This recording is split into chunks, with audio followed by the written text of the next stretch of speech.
అమెరికాలో మధ్యంతర ఎన్నికల వేడి మొదలైపోయింది. అయితే ఈసారి ఎన్నికల ప్రచారంలో కేవలం దేశీయ అంశాలే కాదు, సరిహద్దులు దాటి సాగుతున్న యుద్ధం కూడా ప్రధాన చర్చాంశంగా మారింది.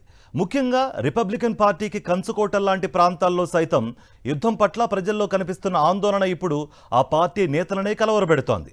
ట్రంప్ తీసుకున్న యుద్ధ నిర్ణయాలు ఇప్పుడు ఆయన సొంత పార్టీకి పట్టున్న ప్రాంతాల్లోనే ప్రకంపనలు సృష్టిస్తున్నాయి.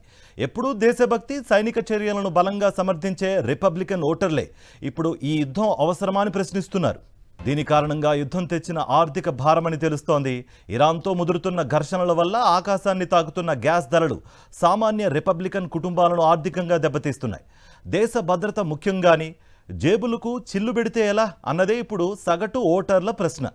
రిపబ్లికన్ పార్టీకి కంచుకోటల్లాంటి రాష్ట్రాల్లో కూడా ఈ యుద్ధ భయం ఇప్పటికే బ్యాలెట్ పేపర్లపై ప్రభావం చూపుతోంది. ఈ ఎన్నికల్లో ఓటు వేయబోయే ఓటర్లలో దాదాపు సగం మంది యుద్ధం వల్ల దేశం సురక్షితంగా మారుతుందన్న నమ్మకం లేదని చెబుతూ ఉండడం విశేషం. ముఖ్యంగా యువ రిపబ్లికన్ ఓటర్లు, స్వతంత్ర అభ్యర్థులు యుద్ధం కంటే దేశ మౌలిక సదుపాయాలపై పెట్టుబడులు పెట్టాలని కోరుకుంటున్నారు. యుద్ధం ఎంత దూరంగా ఉన్నా దాని ప్రభావం మాత్రం అమెరికాలోని ప్రతి ఇంటిపై కనిపిస్తోంది.